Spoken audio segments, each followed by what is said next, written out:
არასრულწლოვანთა ბანდის წევრებს როგორც ჩანს ერთი კონსპირაციული ადგილი მოქალაქეების საწამებლად არ ჰქონდათ. ეს არის ერთ-ერთი სკვერი, სადაც ზუსტად 1 წლის წინ არასრულწლოვანებმა 14 წლის მოზარდზე სასტიკად იძავადეს.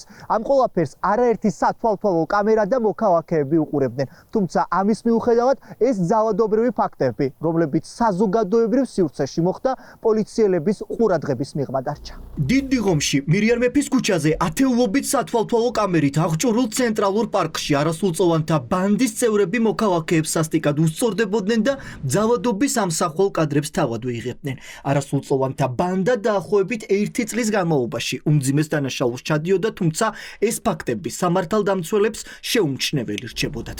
დანაშაულის ადგილი, სადაც პირველების ინფორმაციით 14 წლის მოზარდი სასტიკად სემეს პოლიციის განყოფილებიდან რამდენიმე მეტრშია. თუმცა ამის მიუხედავად სამართალდამცველები ამტკიცებენ, რომ მათთვის ძალადობის ფაქტებზე არავის მიუმართავს. ბატონო პოლიციელებო, მოგესალმებით. დაწურებული ვარ გაგიხარდათ ჩემი დანახვა აქ. თქვენი განყოფილების წინ არასრულწლოვნები რომ მოქალაქეებს სემდნენ, გქონდათ ინფორმაცია ამასთან დაკავშირებით?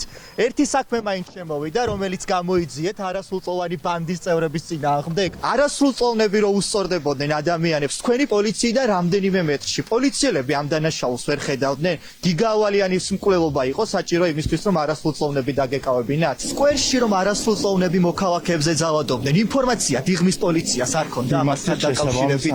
გიგავალიანის მკვლელობა იყო საჭირო, რომ არასრულწლოვნები დაგეკავებინათ, რომლებიც ბანდას მეთაურობდნენ და არასრულწლოვნებს სემდნენ. შესაბამის სამსახურში. თქვენ არ ჰქონდათ საქმე პოლიციის განყოფილების წინ რომ მოქალაქეებს სემდნენ, არ იცოდით ამის შესახებ? აქ თუ არა კავშირი თბილისში მოკლული მასწავლებლის საქმეზე დაკავებულ მოზარდებს ნეონაცისტურ იდეოლოგიასთან. პირველების ინფორმაციით საგამოძიებო უწყება გიგა ავალიანის საქმის გარშემო დაკავებული პირების ახალ სისხლის სამართლის საქმეზე ამ ვერსიაზეც მუშაობს.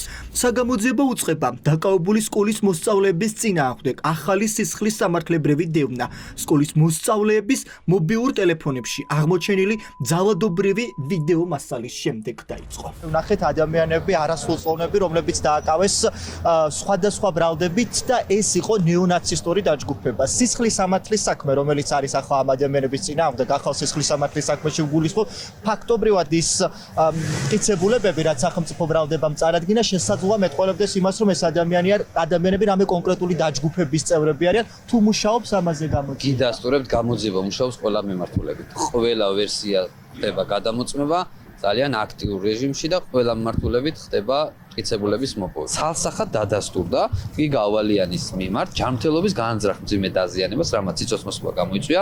ერთადერთი ხასიათი ჰქონდა, ეს იყო ჯგუფური წინასწარ დაგეგმილი და შემდეგ განხორციელებული ქმედება.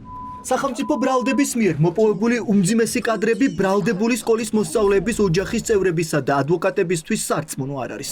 არასრულწლოვნების უფლებადამცველები ამტკიცებენ, რომ ვიდეო მასალით შეუძლებელია პირის იდენტიფიცირება. დღევანდელ პროცესზე ბრალდებულებს ახალი ბრალიც გააცნეს, რომლის მიხედვითაც მათ ავალიანის მკვლელობის საქმეზე მუხლი გადაუკვალიფიცირდათ.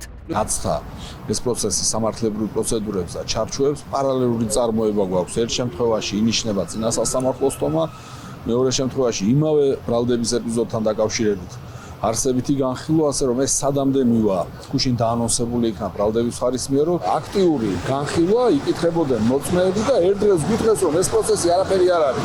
დაიწყო ახალი პროცესი. არასრულწლოვნების წინააღმდეგ საგამოძიებო უწყებას ორ სისხლის სამართლის საქმეზე აქვს გამოძიება დაწყებული, თუმცა პროკურორის მტკიცებით ორივე საქმე ერთმანეთთან კავშირშია. შესაბამისად ავალიანის მკვლელობის საქმე და ჯგუფური ძალადობის საქმე მოსამართლემ გააერთიანა. იმ შემთხვევაში თუ არასრულწლოვნებს ბრალი დაუდასტურდებათ, მათ 15 წლამდე პატიმრობა ემუქრებათ.